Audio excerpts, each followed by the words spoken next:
Bonjour à toutes et à tous, bienvenue sur la chaîne YouTube de MMA Déferlante. Aujourd'hui, on est accompagné par Fares Ziam qui combattra ce week-end à l'UFC 263. Merci beaucoup Fares de nous rejoindre, comment tu vas? Rien. Bah écoute, ça va super, merci. Écoute, on va rentrer directement dans le vif du sujet.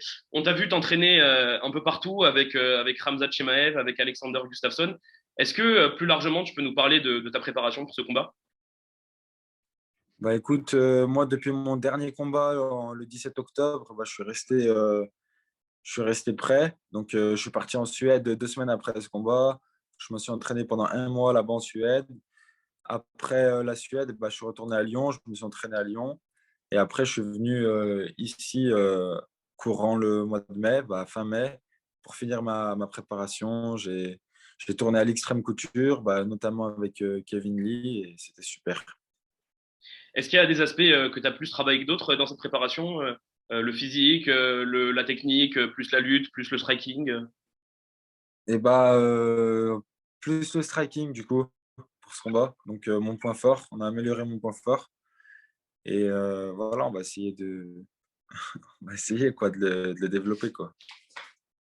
Comme tu l'as dit, tu es un striker, un bon striker en plus. Pendant tes deux premiers combats à l'UFC, tu as été face à des gars qui ont forcé pour t'amener au sol, qui des fois rendre le combat un peu ennuyant. Est-ce que quand on est un striker de haut niveau comme toi, c'est frustrant d'avoir des mecs qui forcent comme ça pour t'amener au sol?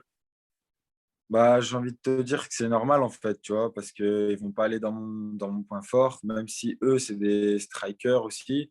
Ils préfèrent m'emmener au sol et me bloquer parce qu'ils pensent que j'ai pas de sol, tu vois. Mais, mais du coup, c'est un sport, on est obligé d'être complet aujourd'hui parce que tout le monde il est complet.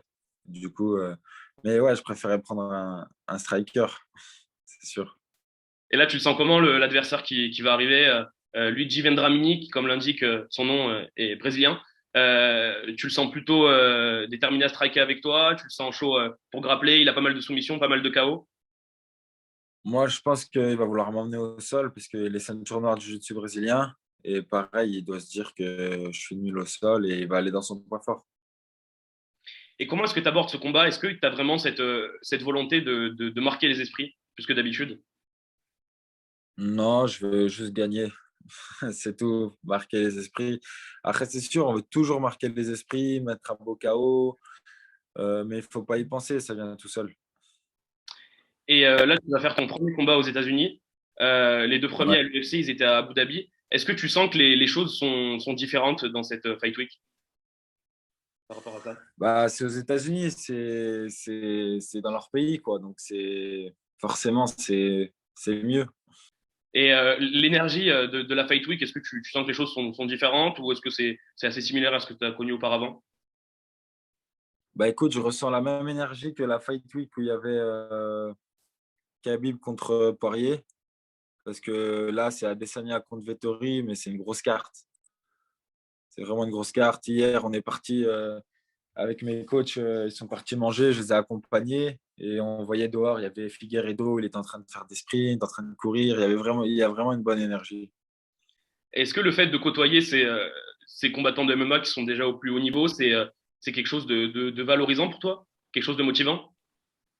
Bah, bien sûr, parce que eux aussi, un jour, ils étaient en prélim et aujourd'hui, maintenant, c'est eux les têtes d'affiche. Donc, l'objectif, c'est de faire pareil avec le temps. Dans ta catégorie, qui est peut-être la plus chargée de l'UFC, la plus compétitive, les choses se sont Ouais. décantées assez récemment. On a eu Khabib qui a dominé la catégorie pendant plusieurs années. Euh, Là récemment, il y a Charles Oliveira qui a pris le titre face à Michael Chandler. Est-ce que tu sens que les opportunités s'ouvrent un peu pour les gens de ta catégorie? Oui, oui. Bah, il y a un Brad Riddle là, qui va combattre contre le 15e. Euh, En 3 combats, il a fait 3 combats, 3 victoires. Il combat directement contre le 15e. Donc, ouais, les choses, elles évoluent. Il y a aussi Paul Felder qui est parti, qui était un très bon combattant. Et je pense avec le temps, il y en a d'autres qui vont partir. Peut-être Ferguson, je ne sais pas. Parce que voilà, ils commencent à être âgés. Ils sont tous entre 30 et 35. Donc, ça va dégager des trucs. Mais bon, il y a quand même toujours des gars super forts dans cette catégorie. Et toi, c'est quoi ton objectif ultime dans cette catégorie? C'est de toucher à la ceinture? Oui, avec le temps, hein. De toute façon, je pense que tu demandes à n'importe quel combattant UFC, il te dira qu'il veut le titre, hein. Mais moi, pour l'instant, je vise pas le titre tout de suite. Bah, ça, c'est sûr. Déjà, je vise le top 15 dans quelques années, 2 ans, 3 ans, et après, on verra. Et t'as pensé quoi justement de la prise de titre de Charles Oliveira face à Michael Chandler, un combat assez fou? Bah, moi, j'étais pro Chandler, mais en même temps, je kiffais Charles Oliveira. Et Charles Oliveira, il méritait, quoi. Et ça fait 11 ans qu'il est dans le game à l'UFC. Voilà, il n'y a rien à dire. Ma dernière petite question, ce sera par rapport au statut du sport en France, avec la légalisation du MMA. Est-ce que tu sens que par rapport à ça, il y a aussi d'autres opportunités qui s'ouvrent? Est-ce qu'on parle plus de toi, tu as l'impression? Est-ce que tu es plus reconnu, ce genre de choses?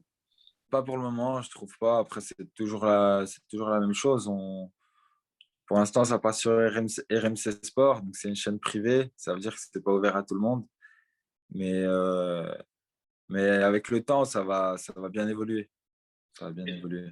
Est-ce que tu sens que tu as un peu une carte à jouer par rapport à ça, par rapport au fait que on pourrait bientôt avoir un Cyril Gane contre Francis pour le titre poids lourd, qui pourrait être par exemple le main event du premier UFC Paris? Est-ce que tu sens que le fait que tu sois français, c'est une carte de plus à jouer?